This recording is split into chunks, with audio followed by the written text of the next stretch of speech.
Olá, boa noite, sejam muito bem-vindos. Eu sou Daniela Ramalho e nesta semana estarei aqui com vocês. Vamos juntos? Advogado da família de Elisamar revela motivação para a morte de 10 pessoas da família. Bruno Silveira. Segundo o doutor João Darques, que está representando a família da cabeleireira morta e também está servindo como assistente de acusação, o motivo desse crime foi banal. A família foi morta por uma disputa que os suspeitos tinham com os pais do Tiago por um terreno no condomínio Del Lago, em Itapuã. Daqui a pouco a gente volta no jornal para trazer as atualizações desse caso que aconteceram hoje. A gente aguarda então. Olha só, pesquisa aponta que Brasília é a terceira capital do país com maior tempo de espera por um ônibus no transporte público. Quem usa, claro, reclama. Demora muito e podia melhorar também. Daí a maioria das vezes o povo demora aqui e reclama, ainda pega o ônibus lotado ainda. E na maioria do caminho ainda quebra ainda o ônibus. É o que você vai ver agora aqui no SBT Brasília, segunda edição.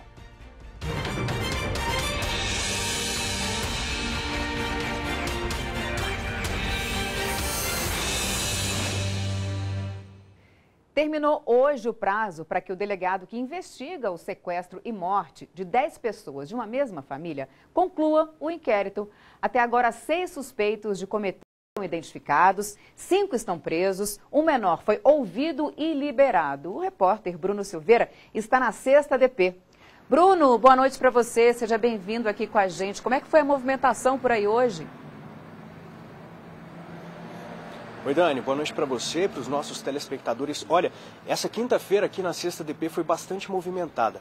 Já na madrugada, os agentes prenderam então o 5º suspeito, Carlos Henrique Alves, de 27 anos, conhecido como Galego. Ele foi preso em Itapuã, ele tentou ainda fugir dos policiais, ele estava em casa, tentou fugir pelo telhado de casa, não deu certo, os agentes conseguiram capturar ele, ele foi trazido aqui para a 6ª DP, prestou depoimento e hoje ele e o Carloman, que foi preso ontem, ele se entregou ontem para os policiais, eles foram transferidos da 6ª DP até o Instituto de Medicina Legal para fazer o exame de corpo de delito e de lá foram transferidos para a penitenciária aqui do Distrito Federal, a Papuda. Na manhã dessa quinta-feira também, os 3 suspeitos primeiros presos desse caso prestaram depoimento aqui para o delegado e foi uma oportunidade da polícia confrontar os depoimentos deles. A gente preparou uma reportagem para contar toda essa movimentação dessa quinta-feira e a gente vai acompanhar ela agora.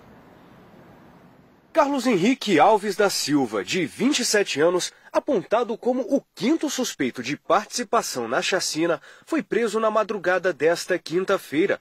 Conhecido como Galego, ele foi preso ao tentar fugir dos policiais pelo teto da casa no Itapuã. Galego já tem ficha na polícia por crimes como posse de arma de fogo, furto e receptação de veículos e uso de drogas. Ele prestou depoimento na 6ª DP e foi autuado por associação criminosa, extorsão mediante sequestro, ocultação e destruição de cadáver e corrupção de menores. Os 3 primeiros suspeitos presos, Gideon Batista, Horácio Barbosa e Fabrício Silva, que estão no presídio da Papuda, também foram ouvidos de novo hoje.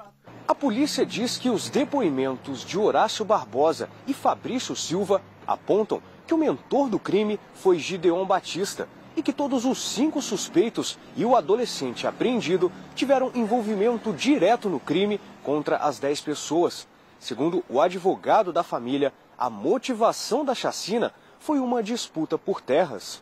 Nós tivemos a oportunidade de conversar com ele e ele nos afirmou que o Carloman trouxe essa informação, que a verdadeira motivação do crime teria sido uma gleba de terra pertencente ao Marcos, o pai do Tiago. A gleba de terras ela é situada ali ao lado do condomínio Entre Lagos, no Itapuã DF. E as demais mortes teriam ocorrido em razão dos serem herdeiros, Marcos Antônio Lopes de Oliveira, de 54 anos, e Tiago Belchior, de 30 anos, pai e filho vítimas do crime e que chegaram a ser apontados como mandantes da ação, foram enterrados nesta quinta-feira no cemitério do Gama. E olha, agora nosso assunto é transporte público. Por dia, há cerca de 1.300.000 embarques no DF. Uma pesquisa feita por um aplicativo de transportes revelou que a capital federal, gente, está entre as 15 cidades do mundo com o maior tempo de espera dos passageiros. Resultado, quem depende do serviço, claro, reclama. Só no Brasil, a pesquisa avaliou viagens em Belo Horizonte, Brasília, Campinas, Curitiba, Fortaleza, Porto Alegre, Recife, Rio de Janeiro, Salvador e São Paulo. Dentre estas cidades, o Distrito Federal é a terceira com maior tempo de espera por um ônibus, perdendo apenas para Recife e Belo Horizonte. Na capital do país, o tempo médio de espera é de cerca de 27 minutos. Além disso, por aqui, os trajetos percorridos são longos. 39% das linhas percorrem mais de 12 quilômetros. O relatório global sobre transporte público ele analisa 100 cidades de 24 países por todo o mundo.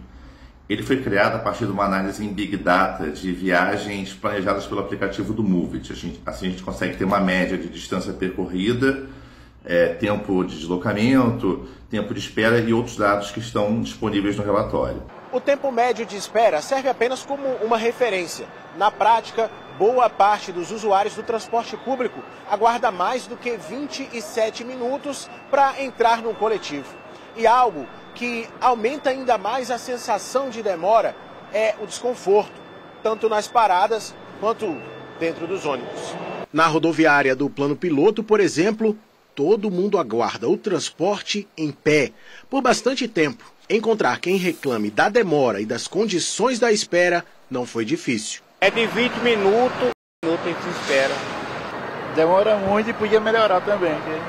Daí a maioria das vezes o povo demora aqui, reclama, ainda pega o enrolotado ainda. Ainda a maioria do caminho ainda quebra ainda. Em média, 30 minutos. Com mais umas 2 horas de viagem, vai umas 2 horas e meia. Este especialista em mobilidade conversou com nossa equipe sobre medidas que o poder público pode tomar para diminuir o tempo de espera e melhorar a qualidade do serviço. Nós temos também que adicionar em si essa questão de intermodalidade, com várias opções, como patinete, bicicleta elétrica, e formas em que a pessoa consiga diminuir o seu tempo de deslocamento, né? Para Gonzalez, o aumento das faixas exclusivas de ônibus também é uma alternativa. Mas precisa aumentar mais o número de faixas exclusivas para o ônibus, de forma que ele possa desenvolver a velocidade de percurso adequado, com segurança, e que não exista nenhum tipo de impedimento para poder transportar no tempo necessário as pessoas também, né? Mas enquanto a melhoria não vem, o José Aparecido achou uma solução para chegar mais rápido ao trabalho. Vou até a estação Ceilândia Sul de bicicleta. De lá eu apanho o metrô até a rodoviária e da rodoviária eu vou para a Esplanada dos Ministérios. Às vezes você espera 15, 20 minutos, 30, então vai mais ou menos 1 hora de perda de tempo. E olha, em nota, a Secretaria de Transporte e Mobilidade informou que fiscaliza o cumprimento de horários e itinerário das viagens, assim como toda a operação da frota. Disse ainda que já solicitou a aquisição de mais veículos. Olha, o interventor da Segurança Pública no DF, Ricardo Capelli, deve entregar amanhã ao ministro da Justiça um relatório sobre as falhas na ação contra os vândalos que invadiram as sedes dos 3 poderes. A repórter Paola Cuenca está acompanhando as investigações dos envolvidos nesses atos antidemocráticos. O ministro da Justiça, Flávio Dino, levou ao presidente Lula o que seria um novo protocolo de segurança. Paola Cuenca vai contar para a gente todos esses detalhes. Paola, boa noite para você, seja bem-vinda. Olá, boa noite, Dani, boa noite a todos que estão nos acompanhando. Nessa manhã, o ministro da Justiça, Flávio Dino, entregou ao presidente Lula uma série de sugestões de medidas que podem ser tomadas para evitar que atos de depredação, como os que a gente viu no dia 8 de janeiro, voltem a acontecer aqui em Brasília. Essas sugestões estão sendo chamadas de pacote da democracia e são 4 pontos principais. O primeiro é uma sugestão de que se envie ao Congresso Nacional uma proposta de emenda à Constituição que cria a Guarda Nacional. Seria uma corporação que tem como principal função proteger as áreas do governo federal aqui em Brasília. Dino, inclusive, comparou essa Guarda Nacional com outra corporação já existente, a Força Nacional. Só que a Guarda teria uma atuação permanente aqui em Brasília. Também há sugestões de 2 projetos de lei. O primeiro tentaria endurecer as penas que já existem para os crimes contra o Estado Democrático de Direito e também criar novas tipificações, como o crime de se atentar contra a vida do presidente da República ou dos presidentes de outros poderes. Pires. A outra sugestão de projeto de lei é para tentar agilizar o bloqueio de bens de pessoas que cometem crimes contra o Estado Democrático de Direito. E, por fim, uma sugestão de se editar uma medida provisória que combate as publicações antidemocráticas nas redes sociais. Não se trata de censura, de acordo com Flávio Dino, mas de impedir que as publicações que já ferem esses crimes contra o Estado Democrático de Direito, elas não continuem sendo replicadas. Ele deu um exemplo, por exemplo, as pessoas não vão montar uma barraquinha ali na esplanada dos ministérios dizendo como dar um golpe de Estado. Publicações desse tipo também não devem continuar sendo replicadas nas redes sociais. Todas essas sugestões ainda serão analisadas pelo presidente Lula. E nessa sexta, Ricardo Capelli, interventor de segurança pública aqui no DF, vai entregar ao ministro do STF, Alexandre de Moraes, esse relatório sobre os atos que aconteceram relacionados ao dia 8. Aí a gente vai ter informações sobre aquele acampamento em frente ao QG do Exército aqui em Brasília, como esse acampamento funcionava, como ele está ligado a esses atos de depredação e também dinâmicas das ações que aconteceram entre os dias 6 e 9 de janeiro, tanto do lado desses invasores, quanto também da atuação das forças de segurança pública. Dani? Muito bem, Paola. Muito obrigada, pelas suas informações. Bom trabalho para você.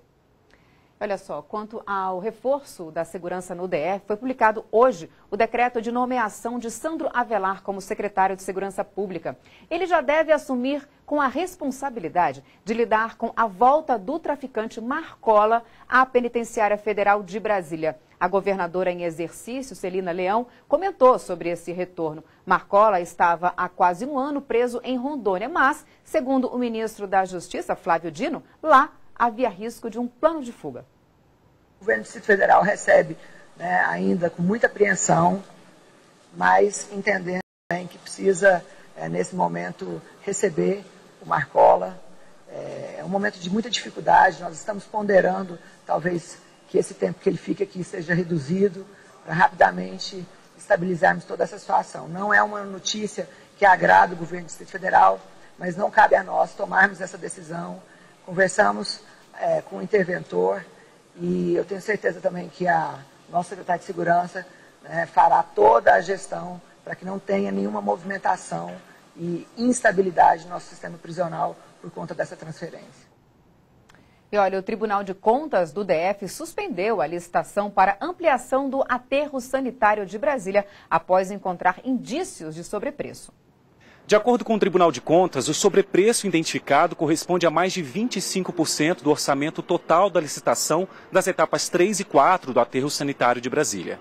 Esse valor excedente equivale a mais de 46 milhões de reais. Entre as irregularidades estão a insuficiência de projetos, ausência de planilhas, indícios de superestimativa de quantidades e serviços acima dos valores praticados no mercado.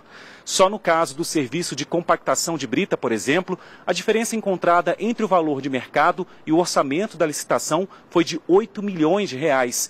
Em outros processos, o Tribunal de Contas já tinha pedido que o Serviço de Limpeza Urbana corrigisse irregularidades nas licitações. Agora, o processo foi suspenso até que as falhas sejam corrigidas. A Polícia Civil prendeu um homem suspeito de ter furtado cerca de 40 casas em Vicente Pires nos últimos meses. Detalhe, ele já tinha várias condenações pelo mesmo crime. Na hora da abordagem, ele ainda tentou enganar os policiais ao se passar pelo próprio irmão. As imagens registradas por câmeras de segurança mostram o momento do crime. O homem entra na residência, abre a porta do carro, pega um objeto de valor e sai pela brecha do portão. A polícia chegou até o bandido depois de um rastreamento de furtos na região. Ele estava empurrando um carrinho de mão, o que levantou a suspeita dos policiais, porque o autor dos crimes patrimoniais que estava sendo investigado, ele também utilizava um carrinho de mão para subtrair, para levar os bens subtraídos das residências furtadas. Alex Júnior Rodrigues da Silva atuava em várias quadras de Vicente Pires. Age quase sempre no mesmo horário, empurrando o carrinho de mão e sempre com a mesma roupa. Segundo as investigações, Alex já tem 10 condenações pelo mesmo crime. Quando efetuaram a abordagem no autor, ele se identificou usando o nome de uma terceira pessoa, ele usou os dados de seu próprio irmão e também foi verificado que ele estava em posse de instrumentos utilizados na prática de furto e também que ele estava em posse de poder de pedras de crack. Este vídeo mostra ele carregando uma televisão na maior tranquilidade em plena luz do dia. Tudo registrado pelo circuito de segurança da rua. E olha, a taxa de transmissão da Covid-19 aqui no DF se mantém baixa, está em 0,64. Isso mostra a importância de manter o cartão de vacina atualizado. Hoje saiu o calendário de vacinação contra a Covid para este ano. A primeira etapa é para os grupos prioritários e começa daqui a um mês com uma vacina bivalente. Rosiane Kennedy vai explicar para a gente que reforço é esse, como que funciona. Rosiane, seja bem-vinda. Boa noite para você. Boa noite, Dani. Boa noite a todos. O Ministério da Saúde explicou que a bivalente protege contra o vírus original da Covid-19 e também contra a variante Ômicron. Só vai poder receber a bivalente quem tomou pelo menos 2 doses da vacina contra a Covid. Agora, como o país só tem disponíveis 49 milhões de doses, o Ministério da Saúde listou prioridades em 4 grupos. O primeiro é para vacinar pessoas acima de 70 anos, também moradoras de comunidades ribeirinhas, quilombolas e indígenas, imunodeprimidas e aquelas que são pacientes de instituições de longa permanência. O segundo grupo é de pessoas entre 60 e 69 anos. Na sequência, vem grávidas e puérperas. E depois, o quarto grupo é de profissionais da área de saúde. A vacinação desta bivalente deve começar no fim de fevereiro, Dani. Muito bem, Rosiane Kennedy trazendo informações ao vivo aqui pra gente. Rosiane, bom trabalho para você, obrigada, viu? E olha, o nosso jornal volta já.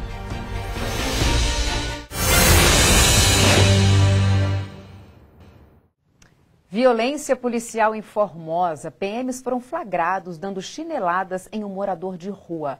Testemunhas disseram que, ao avistar a viatura, ele teria xingado os policiais. Aí começaram as agressões. As imagens foram registradas no município de Formosa, em Goiás, na tarde dessa quarta-feira. O homem em situação de rua é agredido com tapas e chutes. Os policiais usam até mesmo uma sandália na agressão. Pelas imagens gravadas por testemunhas, é possível ouvir um dos PMs gritando para o homem repetir o que havia dito e, ao mesmo tempo, cobrava respeito. Enquanto isso, a agressão continuava.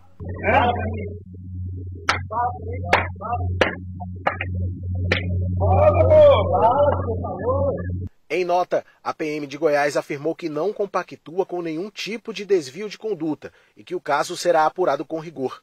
Também foi aberto um inquérito para apurar as agressões. Os policiais envolvidos foram afastados das atividades operacionais. Que absurdo, né? A gente volta já. Foi sancionada a lei que altera a ilustração das placas de idosos no Distrito Federal. A partir de agora, em vagas de estacionamento, assentos e filas preferenciais ou até outros lugares em que haja prioridade de atendimento para esse público, terá uma ilustração diferente, o de uma pessoa com a sinalização 60+. Esse novo conceito de identificação é uma proposta de combate ao preconceito pelo envelhecimento, o chamado etarismo. De acordo com a lei, essa mudança da sinalização vai ser gradual, de acordo com a necessidade de manutenção das placas ou então instalação em novos pontos. Gente, na tela, vamos encerrar com informações do trânsito aqui, ó, imagens do DER. O trânsito aqui está tranquilo, né? No eixo monumental, ali no buraco do Tatu, no eixão norte. As pessoas, então, estão voltando tranquilas para casa nesta quinta-feira. E amanhã a gente volta com muito mais informações para você, sexta-feira. Muito obrigada pela audiência. Uma ótima noite e, ó, beijo. Até amanhã.